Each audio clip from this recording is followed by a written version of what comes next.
എന്താണോ ഒരിക്കലും സംഭവിക്കരുത് എന്ന് കരുതിയ സംഭവങ്ങളാണ് ഇപ്പോൾ നമ്മളെല്ലാം കണ്ടുകൊണ്ടിരിക്കുന്നത്. ഇന്ത്യ പാകിസ്ഥാൻ യുദ്ധം. അതിൻ്റെ കാര്യകാരണങ്ങളെക്കുറിച്ചൊന്നും വിശകലനം ചെയ്യാൻ ഞാനാളല്ല. പക്ഷേ ഇപ്പോൾ കണ്ടുകൊണ്ടിരിക്കുന്ന മീഡിയ പ്രൊപ്പഗേഷൻസ് അത് പറയാതിരിക്കാൻ വയ്യ. നമ്മുടെ നാട്ടിലുള്ളവർ, വിദേശത്തുള്ളവർ, പ്രവാസികൾ, അതുപോലെ തന്നെ ആർക്കും ആവേശോജ്വലമായ രീതിയിലാണ് മീഡിയ ഇതിനെ പ്രൊപ്പഗേറ്റ് ചെയ്തുകൊണ്ടിരിക്കുന്നത്. അത് സ്വാഭാവികമായിട്ടും നമ്മൾ അതിനെ കൂടുതൽ ആളുകളിലേക്ക് എത്തിക്കാനും അങ്ങനെ നമ്മളിൽ തന്നെ അനാവശ്യമായ ഭീതി ഉണർത്തുവാനും ഒരുപാട് ശ്രമങ്ങളും നടക്കുന്നുണ്ട്.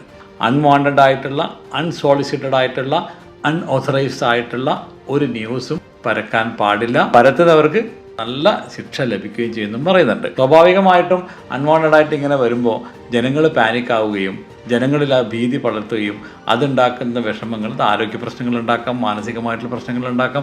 അങ്ങനെ നിരവധി പ്രശ്നങ്ങളിലൂടെ നമ്മൾ സാധാരണക്കാരായ ജനങ്ങൾ കടന്നു പോകും. വാട്സപ്പ് വഴിയാണെങ്കിലും നിങ്ങളുടെ ഗ്രൂപ്പ് വഴിയാണെങ്കിലും ഫേസ്ബുക്ക് വഴിയാണെങ്കിലും ഒക്കെ നമ്മൾ ഒരു ന്യൂസ് ഏജൻസി അല്ലെങ്കിൽ നമ്മൾ ഓതറൈസ്ഡ് ആയിട്ടുള്ള ആളല്ലെങ്കിൽ നിങ്ങൾ അനാവശ്യമായ രീതിയിൽ ഇങ്ങനെ ചെയ്യാൻ പാടില്ല. അത് എല്ലാ അതോറിറ്റിയും കൃത്യമായിട്ട് തന്നെ ഇത് മോണിറ്റർ ചെയ്യുന്നുണ്ട് എന്ന് മനസ്സിലാക്കുക. പ്രത്യേകിച്ച് UAE ഉള്ള രാജ്യങ്ങളിൽ നമ്മൾ അങ്ങോട്ടും ഇങ്ങോട്ടും സ്നേഹിച്ചും സഹകരിച്ചും പോകുന്ന ഈ ഒരു രാജ്യത്ത് സ്വാഭാവികമായിട്ടും അങ്ങനെയൊക്കെ ബുദ്ധിമുട്ടുകൾ ഉണ്ടാവുമ്പോൾ അത് രാജ്യത്തിൻ്റെ തന്നെ മൊത്തത്തിലുള്ള ഒരു സുരക്ഷയെ ബാധിക്കുന്ന രീതിയിലേക്ക് കൊണ്ടുപോകാൻ പാടില്ല. അങ്ങനെയുള്ള അൺവാണ്ടഡ് ആയിട്ടുള്ള ന്യൂസുകൾ പരത്താനോ കമൻറ്റുകൾ ചെയ്യാനോ പാടില്ല എന്ന് കൃത്യമായിട്ടുള്ള നിഷ്കർഷ വന്നിട്ടുണ്ട്. നമ്മുടെ രാജ്യം നമ്മുടെ അഭിമാനമാണ്, രക്തത്തിൽ അലിഞ്ഞു ചേർന്നതാണ്, എന്നും പ്രിയപ്പെട്ടതാണ്. എല്ലാവർക്കും സന്തോഷവും സമാധാനവും ഉണ്ടാവുന്ന ഒരു നല്ല നാളേക്കായി നമുക്ക് കാത്തിരിക്കാം.